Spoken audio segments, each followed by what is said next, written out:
Welcome back, ladies and gentlemen. Welcome back to the Corbett Report. I'm James Corbett of CorbettReport.com, and you are tuned into Propaganda Watch. And if you cast your mind back to episode 382 of the Corbett Report podcast on Your Body, Their Choice, you will remember that I did raise the issue of vaccine hesitancy, a brand new field of exploration that's been pioneered over the past decade, this decade of vaccines as declared by Bill Gates, seeking to understand and counteract the phenomena of people using critical thinking skills to reason for themselves whether or not they believe that immunization is a net benefit or a net risk on a case-by-case basis or on a blanket basis. At any rate, the idea that you ever have any hesitancy in accepting a medical intervention like immunization that has been recommended by the approved, unappointed, unelected, unaccountable health authorities of your given regional location is so anathema to the people who wish to control every aspect of your existence that they have really spent a decade and however many billions of dollars and however many thousands or millions of man-hours of research into understanding how best to change your mind on this topic. And this is the core tenet of Propaganda Watch that we keep coming back to. It is something that I want people to consciously recognize, that enormous amounts of expenditure, both in terms of time and in human resources and otherwise, are spent each and every day trying to convince you of certain things. And that enormous amount of effort would not be undertaken if what you believe was not fundamentally important. Your ideas, your outlook, which ultimately influences your behavior and actions, is exceptionally important, and the would-be controllers of society are well aware of this. This is why they spend so much time trying to analyze you and better persuade you, one way or another, to think and act along certain lines. Case in point, vaccine hesitancy and how to address it. And as one example of that, we can turn to immunize.ca, the website of Immunize Canada, which is a non-profit group coalition seeking to basically get everyone in the universe immunized, but specifically, obviously, in the Canadian context. And they have a page up on counseling the public, where they have a handy-dandy guide to various publications that have been published over the past 5 years, about how to effectively communicate ideas about immunization or how to address vaccine hesitancy, from the Canadian Immunization Guide, CMAJ, US CDC, World Health Organization, etc. So these are a lot of, you can explore all of these. I'll put the link in the show notes, obviously, so you can explore these documents individually. We're going to be taking a look at one of them in particular. But before we do so, I think it is important to just parenthetically note, what is Immunize Canada? Where does it come from? How does a group like this actually function? Well, if you go to their About page, you can get the spiel about being a nonprofit group that just wants to help public health, etc. But when you get into the member organizations, of course, it's the Heart and Stroke Foundation and Diabetes Canada and these types of things that you'd expect. There are government members of this coalition, including the Public Health Agency of Canada and Public Health Ontario, as well as First Nations and Inuit Health Indigenous Services. But there are also sponsor members, including GlaxoSmithKline, Merck Canada, Seqirus, Pfizer, Sanofi Pasteur. Wow, the vaccine manufacturers collaborating and colluding with government and with various public health agencies in order to address the problem of their unwilling customers being hesitant to accept their wonderful, benevolent products. This is a marketing campaign that is literally being sponsored by the companies that directly stand to benefit from it, with the imprimatur and even the force of government behind them. And yes, well, you're the crazy one for thinking this is a conspiracy. It's not a conspiracy. It's right there in plain sight. They don't even bother to hide it. What's possibly wrong with having these corporations that literally stand to monetarily benefit from this, sponsoring the organizations that are looking to persuade you using psychological insights and research to accept their products? In what other field would we accept that? But in this field, it's you're crazy and you're a wild-eyed anti-vaxxer if you don't 100% trust every one of these products. Ridiculous. All right, well, let's take a look at how they intend to address this. And we're going to look at one specific document that came to my attention recently, the World Health Organization Europe's document on how to respond to vocal vaccine deniers in public. Here is the document itself on the World Health Organization homepage, where it says, "This guidance document provides basic broad principles for a spokesperson of any health authority on how to respond to vocal vaccine deniers. The suggestions are based on psychological and public health research, communication studies, and WHO risk communication guidelines." So I will, of course, put the link in the show notes so you can go and access this document directly for yourself and read it for yourself. But let's go through it together. This is, again, a best practice guidance document, how to respond to vocal vaccine deniers in public from the World Health Organization. There's an abstract, some acknowledgments, but in the introduction we get an idea of the scope and scale of this document. This guidance document provides basic principles for pro-vaccine spokespersons on how to behave and respond to vocal vaccine deniers in a public debate. Vocal vaccine deniers are individuals who do not accept recommended vaccines, are not open to change of mind, no matter the scientific evidence, and are actively advocating against vaccination. The guidance in this document was developed based on psychological research on persuasion, on research in public health and communication, and on WHO risk communication guidelines. The guidance is primarily intended for spokespersons of health authorities who want to prepare for a public event with a vocal vaccine denier. So this is what this document is aiming at. It is primarily for health authorities or spokespeople of various kinds to use in public debates or public fora where they are presenting evidence as to why everyone should unquestioningly accept every vaccine no matter what. And so it does define a couple of the terms here, including vocal vaccine deniers, who are individuals who do not accept recommended vaccines, are not open to a change of mind, no matter the scientific evidence, and are actively advocating against vaccination. Which, just to put it on the record, for my own sake, I am not a vocal vaccine denier by that definition. My position is, and has always been, that as responsible adult human beings, I fully 100% believe in your ability to weigh the possible risks and possible benefits of any given medical intervention for yourself, given the information that is presented to you, and to make your own informed decision on those matters, a decision that cannot be abrogated by any would-be authority wearing any hat or badge or stethoscope trying to force you into making a decision on that matter. That's why I would never force someone who wants to be immunized to you cannot be immunized. No, I don't believe that. But on the flip side of that, I don't think that anyone who does not want to be immunized in any specific case or even in any form whatsoever, I don't think that any government or any other type of authority has the right to come in and to literally force that vaccine into them. So that's my position. I am not a vocal vaccine denier, but I think this document does tell us interesting things about the way these types of public communications work, these debates and other things, and the types of things that the health authorities are thinking as they go into them. It helps us to decode the types of statements that are made in these types of public debates, but also secondarily, these are things that are generally applicable. It doesn't have to be for this situation, doesn't have to be for advocates of vaccination. I think there are some interesting hints, tips, and tricks that we could benefit from ourselves in this document if we strip it from its intended context. Let's scroll down a little bit to Table 1, 2 rules that aim to strengthen the audience's resilience against anti-vaccine rhetoric. Rule number 1, the general public is your target audience, not the vocal vaccine denier. And rule number 2, aim to unmask the techniques that the vocal vaccine denier is using and to correct the content of their messages. So again, as I say, these ideas and rules can be applied in any context. For example, the general public is your target audience, not the 9/11 denier, or whatever the case may be, not the vaccine advocate. Rule number 2, aim to unmask the techniques that the 9/11 denier, the vaccine advocate is using, and to correct the content of their messages. Again, this is widely applicable.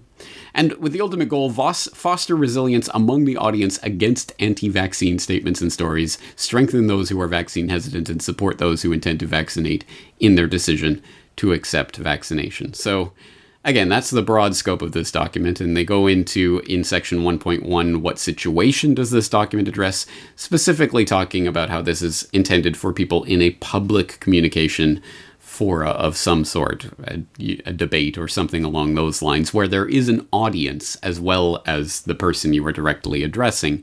So in this handy-dandy illustration, thank you for that, guys, they point out this is for public discussion, not for face-to-face or private communication.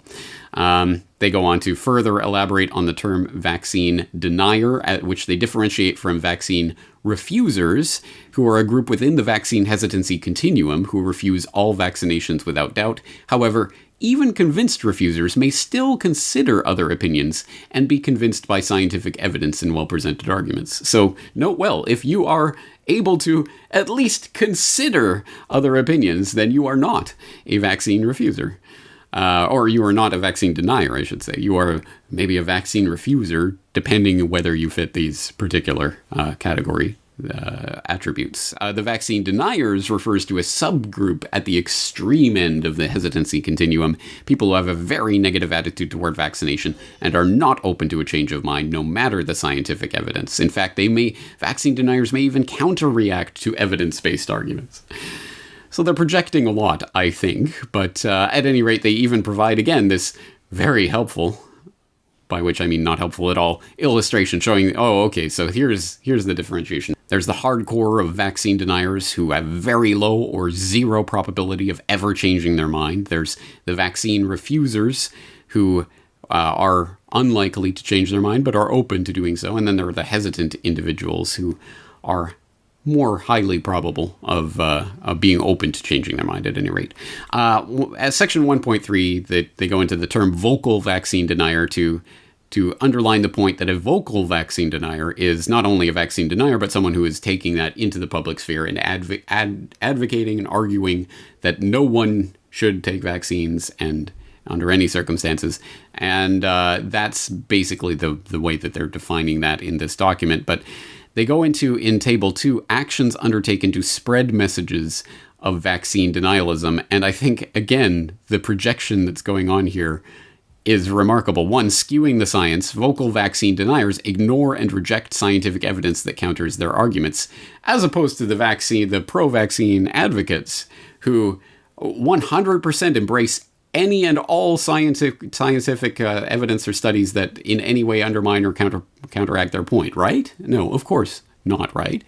Two, shifting hypothesis. Vocal vaccine deniers change the topic that they're addressing when they fear to lose an argument, which is actually one of the core ideas that is being taught in this and other documents about how best to change and tailor your message to reach your audience, and how to change even the point of what it is you're trying to address based on who you're talking to. 3, censorship. This is ridiculous. Vocal vaccine deniers shut down critics and avoid open discussion. Do I really need to go through the millions of examples that we could point to of vaccine advocates advocating for, and in some cases actually implementing, direct censorship of vaccine hesitant individuals and their opinions? It is remarkable that in this document they would presume to say that the censorship is on the vaccine hesitancy side of the argument. That, oh yes, all of those extremely powerful vaccine hesitant individuals who own Twitter and Facebook and Google and what have you, who are actively censoring any discussion of pro-vaccine arguments, right? Can you name any single example of a pro-vaccine website or any sort of communication that has been censored? That's ridiculous. And in the example of someone like RFK Jr., who has been for years asking for, pleading for various vaccine proponents to come and debate him on this issue, and they all turn him down because they don't want to give a voice to anyone who has any question whatsoever about the safety and efficacy 100% of every vaccine ever manufactured. It is ridiculous. So I think that's very much projection on that point. And then number 4, attacking the opposition. Vocal vaccine deniers use personal insults and even legal actions to silence representatives of the scientific consensus. Again, attacking the opposition. 100% every single time you see anything about anti-vaxxers or anything approaching vaccine hesitancy, it is 100% ad hominem, and it is completely coming from the pro-vaccine adherent side of the debate. So again, the levels of projection that are going on in this table alone are off the charts. So, moving on to table 3 down here, they have motivations to reject science about vaccination, and they go through some of the reasons. Why would anyone ever have any questions about the safety or efficacy of vaccines? Why? People can be motivated to reject science and vaccination in order to express their identity as a nonconformist or a reactant individual. That's right. I decided that I was going to take this side of the debate because it seemed like the underdog side. So that, I just decided to wrap my entire personality around being this nonconformist. So I'm not going to take your vaccines, man. Conspiratorial ideation, of course. People could be motivated to reject science about vaccination to express their belief that those in power are hiding the truth. Yeah, there's nothing to see here when organizations like Immunize Canada are literally sponsored by GlaxoSmithKline, Merck, Seqirus, Pfizer, and Sanofi Pasteur. That's totally 100% above board and awesome. And if you question it, you're one of these crazy conspiracy theorists, which blends in with financial interests. People can be motivated to reject science about vaccination because they profit from spreading an anti-vaccine attitude. Again, profit from spreading an anti-vaccine attitude. Let's just put the scales out there and see which side of the debate is better funded. The bajillions of dollars provided by the Bill and Melinda Gates Foundation, the Wellcome Trust, all of these mammoth multi-billion-dollar well-funded endowments and foundations with all these grant money sloshing around, the World Health Organization, all of these international health bodies, let alone the governments and all of the various sponsor organizations, let alone, of course, the vaccine manufacturers themselves who are in the back door funding all of these organizations and groups, versus the handful of grassroots people who are actually trying to get information out that opposes this agenda. I wonder where more of the money is coming from. It's ridiculous. Again, on its face, ridiculous. Fear of needles and disgust is one of the reasons why people might be hesitant. Expression of moral values, to express their moral value of purity, which is a weird way of putting it. I'm assuming they might be lumping religious objections in with that, but that's a very strange way of putting it. And then social identity needs. So basically people are just trying to conform with their peers by being vaccine hesitant. Again, some very interesting ideas about why people reject the science about vaccination. Again, just framing the entire debate in a way that presumes the conclusion that they want. So then they go on to talk about the target audience, and again, talking about what a true discussion entails, acknowledging different points of view and testing the strengths and weaknesses of different arguments. A media or public debate is not a true scientific discussion. In addition, vocal vaccine deniers will rarely adhere to these basic premises. You know, those shifty vocal vaccine deniers. So, again, reiterating Rule 1, the general public is your target audience in this type of public communication, not the individual you are addressing, which, again, is broadly applicable to any sort of public communication. So how do you understand your target audience? Well, basically, they go into the point that everyone, as human beings, have biases. We are not robots that simply process logical arguments 100%, so... we all have biases, negativity bias, narrative bias, backfire effect, etc. And they go through these different biases and what they mean. For example, the negativity bias reveals that individuals trust scientific studies more when they report a health risk that could potentially harm people than studies that indicate no risk for people, etc. They go through these types of biases and then talk about debunking. Research on debunking misconceptions does not only help to avoid pitfall, it also helps prepare messages to mitigate the influence of myths. If a spokesperson wants to correct a misconception, it will not be enough to label the belief as false. The audience is seeking explanations and tends to believe corrections that provide an alternative to the myth. Again, broadly applicable, good advice for anyone involved in any sort of public discussion on any issue. Okay, turning to the speaker, and they start to try to get into the minds of who is being spoken to and spoken with. It's really, again, interesting the way they try to pump up the person who is going to be taking on this debate. Facing a discussion with a vocal vaccine denier, you, as the spokesperson, should always remember that the most substantial arguments are on your side. Having a vast body of evidence agreed by the majority of scientists to back up your position makes you well prepared from a scientific perspective. The scientific consensus that you are representing can serve as an initial gateway through which to influence your audience's key beliefs and increase this support for public policy in support of immunization.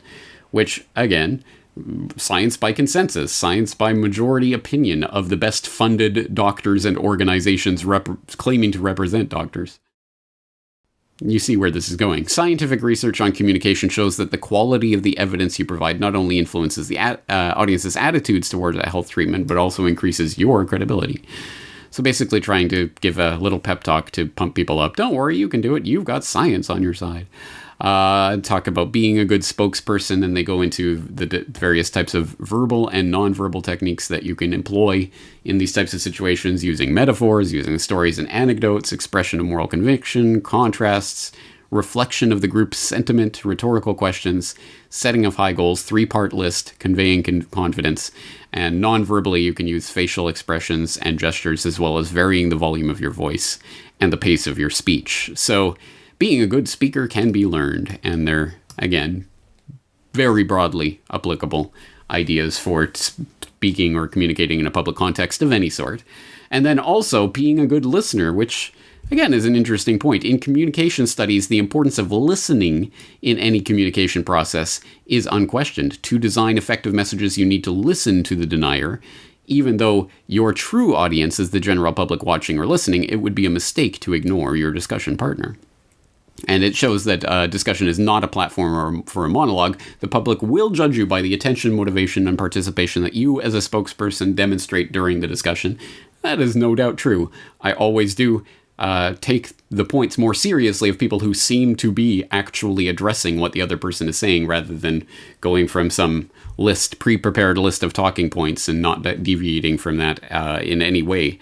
So again, these are just general points that one can use in discussion. Do's and don'ts of communication. Prepare key messages. Communicate what has been achieved. Keep your messages simple. Tell the truth. Tell the truth.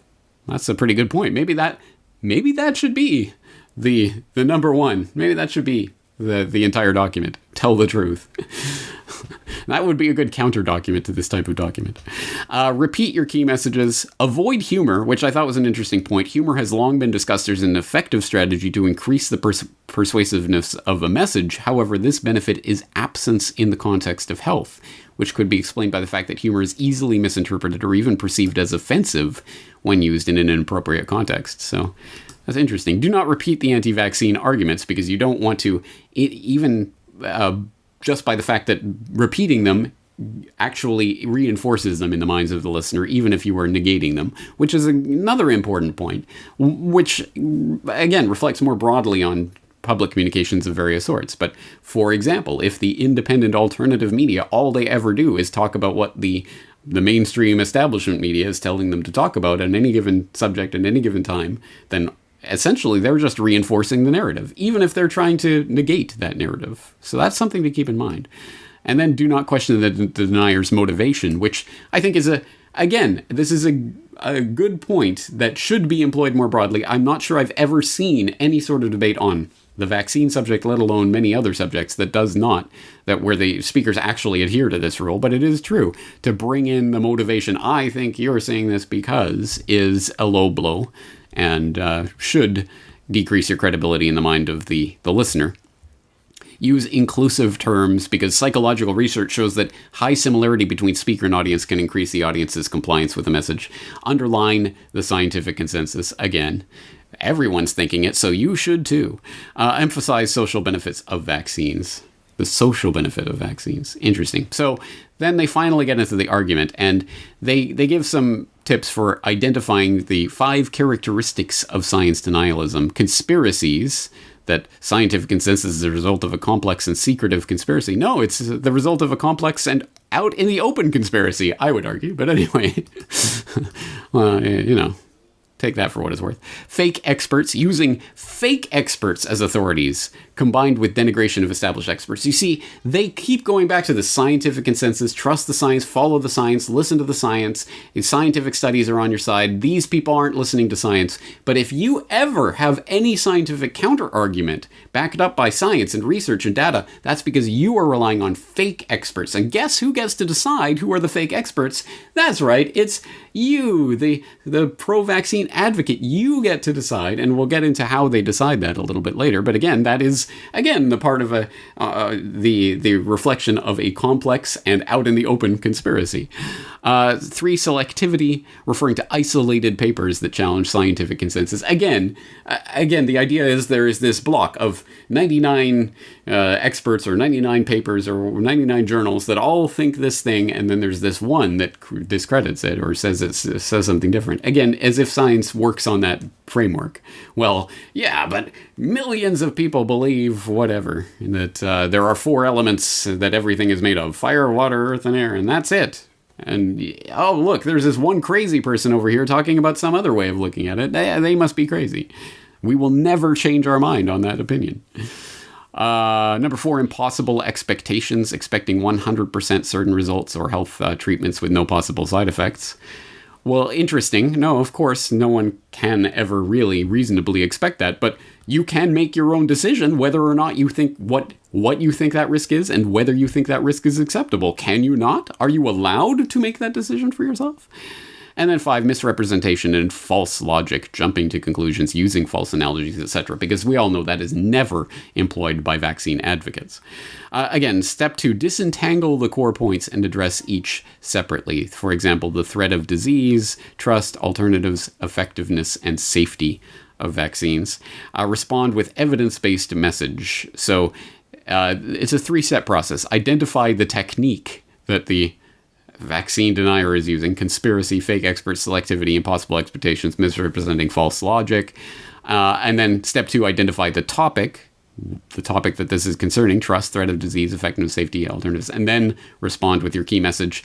And so they should give you examples. For example, step 1, identify the technique. So if someone is complaining that the government is systematically hiding the real data, then you identify the topic, which is trust, and you come back to the government receives kickback from the pharmaceutical industry. It is very profitable business for them. And then step 3, you respond by saying the conspiratorial notion of this statement completely ignores the massive scientific evidence produced by independent scientists all over the world and the benefits of vaccination in protecting entire populations from potentially life-threatening diseases. It also overestimates the power and discredits the motives of health authorities everywhere. So I don't really see how that fundamentally addresses the real and identifiable monetary incentive that is at play here, or the fact that it is being employed by these organizations. But at any rate, this is their 3-step process. So I'll let you go through and read that for yourself. And then 4.1, response to vocal vaccine denier. So they give you this handy dandy chart so you can prepare for every single possible type of argument that you could encounter and what you should say in that circumstance, because we all know that's going to come across as totally not scripted and stilted when you actually do that in a public forum, right? And then 4.2, beyond vocal vaccine deniers, response to other discussants. Not everyone who spreads false information about vaccination in public is a vocal vaccine denier. Vocal vaccine deniers are motivated to reject science for a variety of different reasons. A discussant can make a false claim simply because the discussant is misinformed. That is, the discussant repeats claims of vocal vaccine deniers without being one.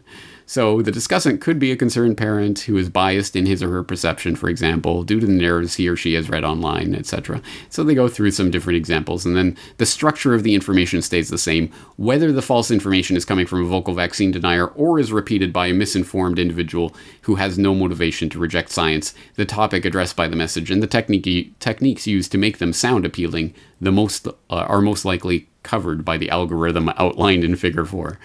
Again, argument by algorithm. I don't think that's going to work in reality. Table 12, using topic and technique rebuttal to counter impossible expectation in scenarios with varying discussants. So this is talking about how different people will frame the argument that vaccines are not 100% safe, which is demonstrably true, of course. So here's how you respond to people who are making that argument in public. So, for example, the vocal vaccine denier says vaccines should be 100% safe, and the rational, because he's a crazy, wild-eyed weirdo, and then the rational voice of authority says expecting 100% safety is impossible. No medical product or intervention from aspirin to heart surgery can ever be guaranteed 100% safe. What we do know for sure is that the risks associated with vaccine-preventable diseases by far outweigh those of vaccines. In the worst of cases, infectious but preventable diseases such as measles can kill. And they give examples of these type of wooden stilted statements that you can make in various situations, arguing the straw man that there are people who are saying that it is 100% safety or nothing, as opposed to the more fundamental argument that is my ability to make my own decision of what my risk tolerance is when it comes to my body. My body, my choice. I get to choose whether I want to play the Russian roulette with this chamber. Now, however many chambers there are in this gun, there might be 100 chambers, there might be 1,000,000 chambers, and there's only one bullet, so don't worry, guys, you're probably going to be fine. But it's my ability as a sovereign human being to come to my own determination of my risk tolerance on any given medical intervention. And I want to hear the moral and rational argument against that. No, it is not up to you. And of course, they will do that by appealing to the broader social milieu of this, which of course is everything that the coronavirus freakout is aimed at right now propagandistically, which is convincing you that if you do anything against what the health authorities are saying, you are a grandma killer, a literal psychopath, as they are now arguing that only psychopaths would refuse to wear a mask or all of these types of things because you are unconcerned about the way this infectious agent will spread to other people.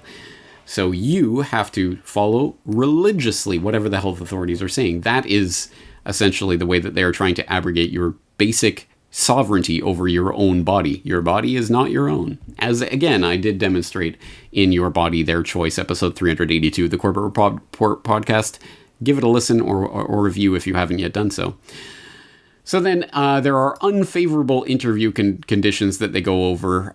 So, for example, they talk about ways that even trained spokespersons may find it difficult to stay calm and deliver key messages in various contexts. So they have to, for example, demand fairness from the moderator or make the audience aware of the bias that's going on, etc. And then they talk about depolarization and embracing the opponent, which is interesting, talking about we're all concerned about the health and safety of people and blah, blah, blah, trying to connect on those types of issues, which again is more rhetorical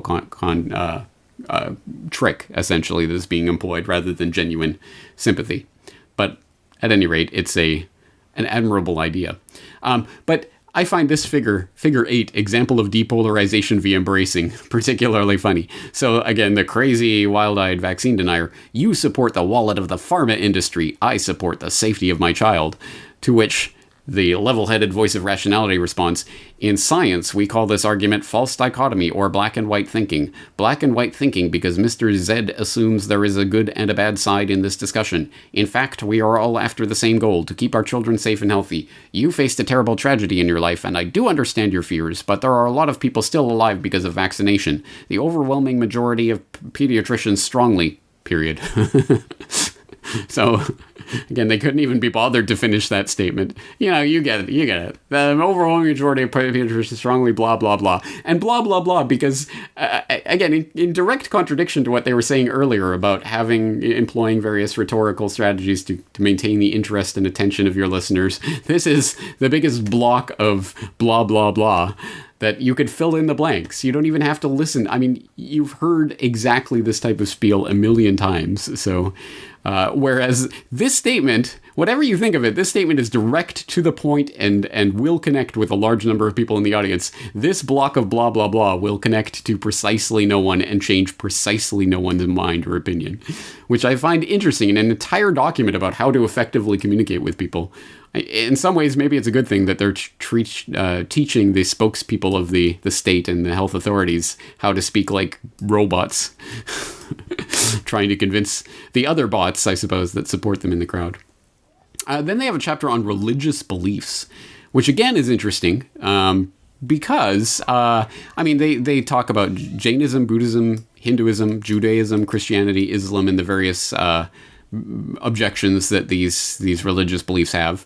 But the way that they do it is, again, very dismissive, treating entire belief systems that people base their entire life on as just some sort of, okay, just tell them this and they'll go away. It's ridiculous. So go and read through it. Just for example, in the Christianity, vaccines with remote fetal implications are morally acceptable with a duty to protect children unless alternative products are available, is the counter argument. Well, go and read it for yourself. They reference, in the document, they reference this papal decree, the moral reflections on vaccines prepared from cells derived from aborted human fetuses, which gives a rather in-depth study of this issue and it's not an easy thing to just say, oh, okay, so whatever, Catholics say it's okay to use these vaccines. Well, actually, no, it goes into great degree of detail and it talks about the moral duty to continue to fight and employ every lawful means in order to make life difficult for the pharmaceutical industries, which act unscrupulously and unethically. And they talk about the grave responsibility to use alternative vaccines and make a conscientious objection with regard to those which have moral problems. But then, again, they reference this, but they don't address this in any degree of detail. Similarly with the other objections from other religious beliefs. They just say, Jainists can be appeased because, they have the regretful acceptance of cooking food, boiling water, using antibiotics and vaccines in order to sustain human life. That'll be good enough. That'll make them shut up. It just seems very dismissive, but I suppose this is not the key point of this entire document. You can continue reading through that. Chapter 8, How to Behave in a Passionate Debate, and it gives some ideas for that, and then participating or not, basically whether you should enter into a debate in public or not, and you shouldn't. For example, if you're not media trained, you do not have sufficient time to prepare, the content, focus, or format is unclear or repeatedly changed, the format does not seem serious, the audience of the discussion is not relevant or large enough to justify your participation, the journalist is unwilling to listen to you, you suspect the discussion may be too biased, or your safety during the discussion cannot be guaranteed. So, again, absolutely, it's those crazy vaccine deniers who in any way they always try to shut down, censor, and avoid discussion, but here are the reasons that you shouldn't participate in discussion. Fair enough. I agree that there are certain times in which public participation in certain public fora is not really advisable or not really helpful, but at any rate, that does cut both ways, which is, I'm sure, allowance they do not make. And then they give you a handy-dandy flowchart about whether to agree to a debate or an interview or not. So, again, treating the people who are reading this document as robots. Just go through the flowchart and you'll find out whether or not you should attend the debate.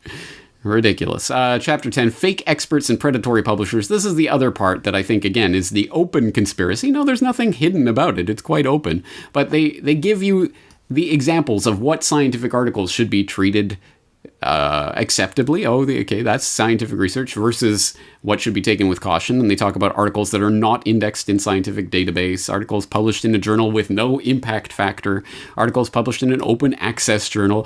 Open access. Journal metrics cited come from sites that are not transparent. including Google Scholar, interestingly.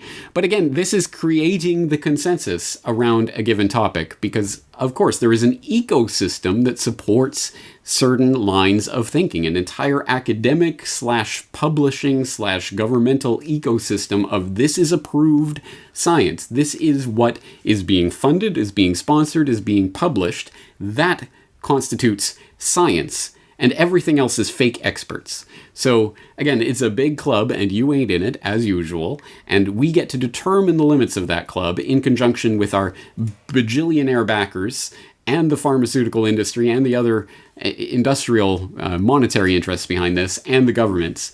They can all decide what constitutes science, so they get to define it in a way that this is the consensus. Because look, this is all that's ever published on the subject, is things agreeing with it. So if you're against it, that means you're not part of the consensus. You're appealing to fake experts. And then they give what now and references. So, and then there's an annex on the Hurrier model of listening instructions. So again, it's an interesting document. There are, again, as I say, there are some broadly applicable things about just engaging in public communication at all. But it is interesting to see the way, the type of time and attention and energy and resources that are being pumped into preparing people to persuade you, to change your mind, because what you believe is important. They cannot, at this point, control billions of people and force them at gunpoint to take a vaccine, and they don't want to do it that way. They want to persuade people, because a persuaded public is the most effectively controlled public. And another example of how this is broadly applicable that I want to point out, this document in itself is referenced in a lot of different places. For example, the government of Washington has up this addressing fluoride hesitancy using immunization approaches. So again, we have this broad-based medical intervention that everyone knows is 100% safe and effective, and it's great, and it's sunshine and rainbows, but for some reason there are crazy people who are against it. Well, how can we address that hesitancy? Well, exactly like you address vaccine hesitancy. So you'll notice that in their articles and research to address hesitancy, they actually, again, directly link to this document from the WHO, How to Respond to Vocal Vaccine Deniers in Public. So, again, this is broadly applicable, and it is being used against you, whether you know it or not, when you see public communications by health authorities. It is very likely they have read this document or been briefed on it, or similar documents from the entire ecosystem of the international health, public health industry, because that is what it is, essentially, that has produced these types of documents over the past decade, the past several years in particular. So I thought that this was an interesting exploration, wanted to share it with you. That is going to do it for this edition of Propaganda Watch. Thank you. James Corbett at CorbettReport.com. Looking forward to talking to you again in the near future.